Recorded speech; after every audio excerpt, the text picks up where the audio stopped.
Hello everyone, TLSG here, back again with another daily Marvel Snap video. So today we have another build on Bast. I did say that some of the card acquisition was going to slow down. I am working on my free-to-play account to get a few more options going, but since the last Bast deck that we built used 2 Series 5 cards, and that's going to be very inaccessible for a very long time, I wanted to put together another one. Now, Bast is going to be great in Cerebro 3, but Cerebro is just not typically my go-to deck build. A lot of times it's pretty inconsistent. Now you can right size some of those cards, but it's still very reliant on locations and different effects that could completely derail the game. Now I do think Cerebro 3 is in probably the best state it's been in for a very long time. We now have Bast and Valkyrie, but again, I will cover one of those at some point, but right now I wanted to focus on another type of build for Bast. Bast could be good in a Khazar Zoo deck where you're just flooding the board with 1-cost cards and then you buff them up. Bast is going to set that power level equal to 3 on every single card that you have. Or with this list, we are working with the Bast and the Adam Warlock combination. If we happen to have both in hand, Bast is going to set the power of all of the cards in our hand to 3, and that is going to benefit every single one of the cards in our deck except for Blue Marvel, and that would just be a wash. It would come out at the exact same power. It's going to benefit Mysterio because setting the power to 3 will actually trigger for every single one of the clones. And so then they're all going to be 3 power. So instead of 4, you're getting 9 value out of that 2 energy. And so it does benefit it as well, as long as you're going wide, which is what this deck wants to do. So if you have Bast on 1, you can use it to set Adam Warlock to a 3 power card. And then if you stack those 2 in the same lane, it's very likely that you're going to be able to trigger Adam Warlock at least once, or if you're lucky, maybe twice, to get some additional upside. The goal is that you can drop your Iron Man on 5 into a Mystique and then a few other cards on 6, or any combination of those. You could do a Blue Marvel on 5 into a Mystique on 6, along with some of your other cards. You can flood Mysterio onto the board. And with a Blue Marvel copied ability, that's going to be 15 power that floods onto the board. And then you can still put an Ant-Man and your Wasp and your Yellowjacket onto the board all on that last turn for a surprising amount of power that is kind of hard to keep up with. But overall, the deck is pretty straightforward. Your ideal playline is the Bast into the Adam Warlock and then keeping that upside. You want to continue to curve out your cards, especially if you're drawing into additional ones. You have your Angela. If you don't have your Adam Warlock, you can drop Angela on 2, Bishop on 3, and then you can start trying to flood those cards onto the board afterwards. You just have quite a bit of flexibility with this list. It's a brief explanation of the deck, but let's go ahead and jump into a couple games and I'll show you how to navigate it. All right, first up we have Expert Hunter, and in our starting hand we don't have Bast. That's okay. We have our Angela and our Bishop, and then we can work on flooding the board from there. Now, we did get Subterranea. They played Yondu. They're probably playing some version of a Death Wave, and so we need to watch out for a potential wave on turn 5 if that is the case. Because if so, then we want to flood the board with our 0 cost or any 0 cost cards that we have before they play Wave. And so let's go ahead and play our Angela. They are playing Bucky Barnes, so I fully anticipate the Wave play on turn 5. And so if we have any 0 cost cards, we're actually going to play them on 5 instead of on 6 like we normally would. So we're going to play our Bishop into Mojo World. I have no doubt that we're going to be able to flood that location, and then we just need to work on winning one additional one. Now, they do play a couple of cards that are going to send our way from Oscorp Tower, so maybe they're not going to run a Killmonger this game. But that's okay. It's not the worst thing that could happen. And so I'm going to go ahead and play our Bast into the Angela lane. I'm going to go ahead and play our Mojo into Mojo World. Just benefits him. If we have both sides capped out, he's going to get a pretty big bonus. And that's going to set our Rock to 3, that's going to set our Iron Man and our Mystique to 3 as well. So we're going to be able to have 2 Iron Men that are 3 power, that are doubling the power that's at the lane. We'll be able to cap this one out with either a Mystique and a Rock, or an Iron Man and a Rock. And I think we're in a pretty healthy spot. Now, what we might run into is if the opponent runs their Wave, we might run into a potential issue there. If they end up running a Wave and an Aero to pull our cards around the board, we might run into some issues there as well. But it doesn't look like they're going to run Killmonger, so this location is kind of clear, or it's in the clear right now. But now we need to decide, do we want Blue Marvel to buff up all of our cards, or do we want 2 Iron Men to elevate our power level at these 2 locations?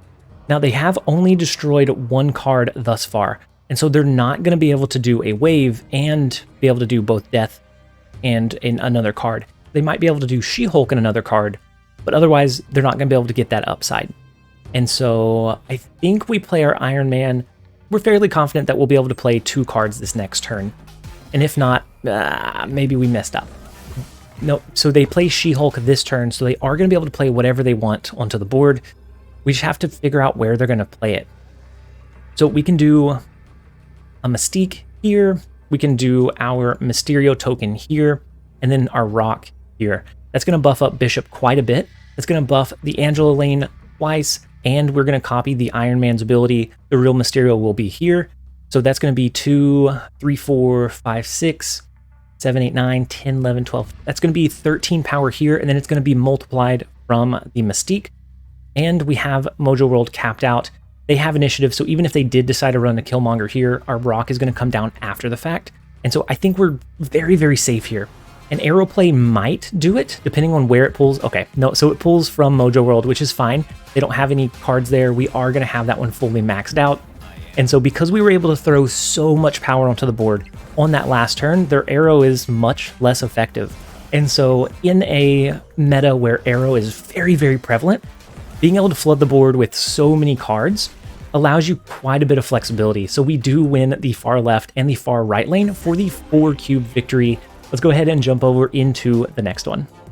All right, next up we have For the Horde, and we get the Dream Team. We get our Bast. We have Iron Man in hand, so that's going to become a 3-power card. We also have Adam Warlock. I almost want to snap here, but I'm not going to do it.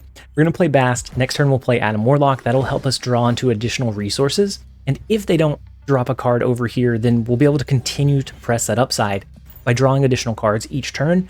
If we can hold off until maybe we get Iron Man, then we can find ourselves in a lot more upside as well. And then if this becomes a miniaturized lab, we can do a lot of really good things here. Okay, so they do play in the far right lane with a Scarlet Witch. We do have them beaten by 1 power there though. And so we're going to be able to hold the upside, at least for now, to get 1 additional card. But now we need to decide if it is worth it to play into the Lechugia or if we play away from it. And I think we're going to play away from it. I think we're going to play our Mojo and our Ant-Man into Monster Metropolis. We're going to push for the lead here. After next turn, we're going to push these cards here. That way we don't shuffle rocks into our deck. We don't want any additional rocks or just clogging up our draw chance. And so we're going to play into Monster Metropolis with the assumption that it's going to push over into that far right lane. Now, we do have Yellowjacket that we can drop at some point, but I want to drop that into an empty lane so that's the first card that we end up dropping. Now, they do play Mr. Fantastic. Right now, it's in mid, and so it gives them the win condition currently in the Lechugia. After this turn, these cards are going to push over to the right, so we will be able to find a little bit of upside. I'm going to go ahead and play our Angela into the Bifrost. We could play Yellowjacket. It would be a net positive of 3. Dropping him here would give her 2, it would drop 2 power on the board, and then it would do -1 to her. So it would be a net positive of 3, but we don't know if we're going to flood him into her lane or not, depending on if Bifrost triggers here. Ooh, so they do end up playing into the Lechugia. Very, very interesting. So that makes it almost maxed out on their side. They're not going to play there next turn, but we do have the win for right now, at the very least. They will get another +4 without playing any cards there. And we, of course, will have our Blue Marvel if we want to lean into that aspect. And I think we do. I think I'm going to play Blue Marvel into Monster Metropolis. Next turn, we'll be able to do something like a Yellowjacket into a double Mysterio. Maybe we end up drawing something else like a Mystique that we can copy Blue Marvel's ability as well to give ourselves even more upside. And so we do still have the upside in the Lechugia. We are going to draw 2 cards here. One is Bishop. The next one is one of our last cards. It is Mystique. So we do have Mystique to be able to buff this lane up even further. And if they cap it out, that's going to be an extra 6. So what we would end up doing, I know they retreated, but we would end up doing Mystique here, a Yellowjacket, and then a Mysterio, the real Mysterio here with the fake one over here. That would buff up our Angela quite a bit, and it would buff this lane up by 4 more. If they played a card there, it would be 6 more on top of that. And it's going to be very hard for them to compete with it at that point. So it is only 1 cube, but let's go ahead and jump over into the next one. Alright, so next up we have Joe Psycho. We end up discarding our Yellowjacket. We have Bast in hand. We also have Mojo. I think we're going to hold it for now. I think we're going to hold it one turn just to see what we draw into next turn. And then maybe we end up playing it. It will benefit both of these cards, but I don't really want to waste it this early. Now, I will play it to buff up our Bishop, because that's going to make him 3 initially. And then we can go from there. It does look like they're running a deck list that either runs a Killmonger or it runs something like a Carnage Nova, something to destroy this card and buff up the rest. Maybe they run Destroyer. Maybe they're running a Destroyer package. And if so, we need to be on the lookout for that potential Professor X lockdown. I'm going to go ahead and play Bishop into Mojo World. As long as we can keep advantage over them here, then we are relatively safe on turn 5 because Bishop is going to continue to buff over time. So let's go ahead and play our Angela. We're going to play our real Mysterio over into the Atlantis lane. Now, they can't play anything major this turn, but we're going to play 2 cards here. Next turn, we can do Mojo, which would give us 3. We would have to draw into something else that we could draw there if they are planning on going with the Professor X route. Now, they did a Warpath. That pushes their power up very, very high here. Now, they might be planning on doing a Destroyer as a 16, 17 power drop, which would really benefit them in the Atlantis lane. So if we do Blue Marvel and a Wasp, that's going to give us 14, 15, 16 power here compared to their 24. We're not going to be able to play enough to counteract that. And so let's go ahead and play our... We're going to go ahead and play our Blue Marvel into Sokovia. We're going to hold our Wasp for now. I don't think they're going to play a Professor X here or here. They might have played one in Mojo World, but it doesn't look like they're going to do that. They end up playing a Hobgoblin, which is kind of unfortunate. But if they end up running a Destroyer here or here, then we're in the clear. We're able to hold the lead in this lane. Now, they could be doing a Galactus, but we would win in Atlantis. So we're going to play our Adam Warlock into mid. We're going to play Mojo into Mojo World, which is a phenomenal fit. That's the 2nd game in a row. And we're going to play Wasp into the far right lane. If they do a Destroyer, this becomes irrelevant because they'll only have 3 cards to R4. If they run a Spectrum, then we can win these 2 lanes, I believe. If they run a Spectrum, then this will be a 10 power lane. We have the real Mysterio here. This becomes a 10 power lane. Right now it's 7. This is going to push us to 10 anyways. And then we win this one by 100. I think we're relatively safe. Oh no, it would get a little bit more. So they are playing the Destroyer route, which is absolutely fine. We win the far left lane. We win mid because we have more cards than they do there. And we're going to be able to... We'll lose Atlantis, but that's fine because we win the other 2. So it was a calculated play to be able to flood the board with enough power. Luckily, we had enough that the Hobgoblin was able to keep our power level there positive. And so we were able to beat the lane even though it was empty. And so not a bad win. Destroyer is a pretty tough matchup in most scenarios. And had we not had Mojo World, could we have done it? Barely by 1. But we probably would have played the, I don't know, we probably would have played the Wasp here and then the Adam Warlock over here. It would have been very, very close. But let's go ahead and jump over into the next one. All right, next up we have Luffy. And we have Mojo in our starting hand. We have Bishop, we have Mystique, and we have Bast. But I think I'm going to wait at least 1 turn before dropping Bast, just because dropping Mojo on 2 is not a priority. Adam Warlock would be, but since we don't have Adam Warlock, we're not going to hold out and wait for it. I almost want to wait longer, almost. I'm going to wait 1 more turn. Next turn we'll do Bishop, and then on 4 we'll drop Bast along with whatever else we need to drop. And we're trying to, we're digging, we're trying to find as much upside from it as we possibly can. Now, it might not have been the best call to hold off for that 1 additional turn. I don't know. And they drop Wave on 3, so maybe they're going to be running like an Odin to re-trigger it again.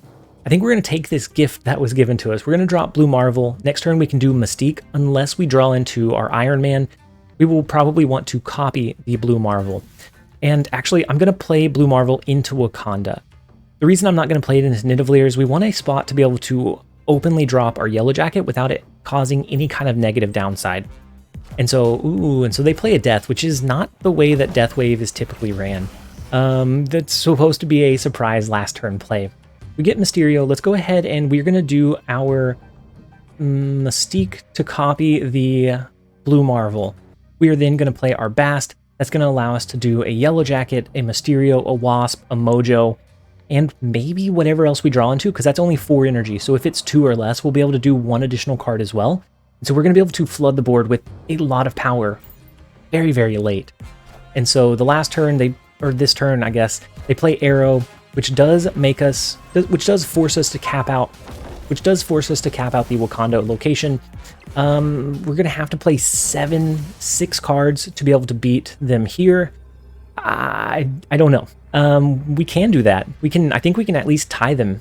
Let's go ahead and play our Yellowjacket first. That way it doesn't negatively impact anything. All of these cards are going to be 3, and so it doesn't matter where we play the Mysterio. The Mojo we can play over here, and then I think we play our Ant-Man and our Wasp here. That's going to make sure that this caps out. That will give us 20 extra power in here, even if all of these were 0. This would be 20 power. Ant-Man will buff up. We're not going to be able to trigger the Mojo, but I think by tying, so this is going to be 1, 2, 3, 4, 5, and then the extra Mysterio token will be 6. So that's going to tie us in Wakanda, which is huge. They could do a leader here, right? If they do a leader play, we will lose. But otherwise, we should be in the clear. They do an Enchantress in mid, to take out both our Blue Marvel and our Mystique. Very unfortunate. They do Yondu to the left, and one other card, it can't be big, Nova. So can we beat 13 with what we dropped here? I think so, because that's going to be 3. The other one is going to be 3 as well. And so we will outpower them. We're still going to beat them. The Enchantress is kind of a surprising drop. Is this a bot? I thought they said hello at the start of the game. I will take a win where I can take a win. But the Enchantress was very surprising. I wasn't anticipating an Enchantress in a Death Wave style deck list. And so we will take the win where we can. That pushes us up almost to 109. Let's go ahead and jump over into the next one. All right, so next up we have Joe Bo. I almost want to drop our Bast right now. We don't have our Adam Warlock, but we have Angela, we have Bishop. Both of those are going to benefit from being buffed up. So is Mystique. Let's go ahead and do it. We're going to go ahead and throw it out onto the board. I don't know if we're going to play Angela into the unknown location or if we're going to match it in the Bast lane. Actually, I think we match it in the Bast lane. If we can win this location by doing Angela and Bishop and maybe an Iron Man, that's going to allow us to more heavily win one of these other 2 lanes because we have that additional 3 that we can utilize. And so we play our Angela, they play an Angela as well. And so we're going to drop our Bishop on top of it, and then we're going to hope that we end up drawing into our Iron Man. But as it is right now, we could play Adam Warlock, and even though he is 0 power, he would start drawing into those additional cards. But I think we need to play Bishop. I think that even just that 1 extra energy might be that 1 extra power might be enough to fully win the game, win the lane. And so they use a Polaris, it pulls over our Angela, but we're able to continue to buff her up by dropping additional cards there. We do have our Iron Man. So I think we're going to push for a win condition. We're going to play the real Mysterio here. That is going to put a fake token into the Space Throne. But next turn we'll be able to do our real Iron Man here. That's going to help us elevate this lane quite a bit. And then we can also do our Mystique here to amplify and copy the Iron Man's ability. We can amplify Shuri's lab. I think it's risky, but they won't know for sure where that power level lies. It is going to make our lanes pretty full, and so we're going to have to very heavily rely on our Iron Man's ability now. For the next couple of turns, we're not going to be able to start flooding those out onto the board, unfortunately. So they do use a Cosmo in mid, but that's okay. We're not using any kind of on reveals. In this scenario, I think Iron Man is going to be better than dropping a Blue Marvel. That would buff this up lane up by 6. We're going to be able to elevate it even further. And so let's go ahead and do the Iron Man. We can copy Iron Man in Shuri's lab with our Mystique to further find that upside. And then every card that we play is going to give us plus 2 power in this lane. And we have the plus 4 from Mysterio. It's going to be very, very tight. I don't know that we're gonna find the win condition, but they will need to play at least some power here, and of course some power here. And so let's go ahead and lean all the way in. This is going to be an additional 10 power in the Baxter building lane after we drop the Mystique card. That bishop gets buffed up. The real Mysterio reveals himself. They do an Enchantress, which takes out... No, it can't. It can't take out our Iron Man. Very, very luckily that it can't take out our Iron Man. And so our Iron Man sticks, our Mystique in the far right sticks, and our fake Mysterio token, because they didn't play anything into that lane, sticks as well. They actually hurt themselves quite a bit from dropping the Cosmo, which allowed us to safely have our Iron Man on the board. It was a slight misplay. This could have been very scary, and it could have very easily won them the game. Had Cosmo not blocked this, they would have swept every single location, because that 3 power swing from Baxter building would have went in their favor. And so it doesn't look like it was that close, but it was very, very close. With that win, we are going to go ahead and end the video here. I hope that you guys enjoyed it. If you did, make sure to leave it a like and a comment down below. And as always, this has been TLSG. Later, guys.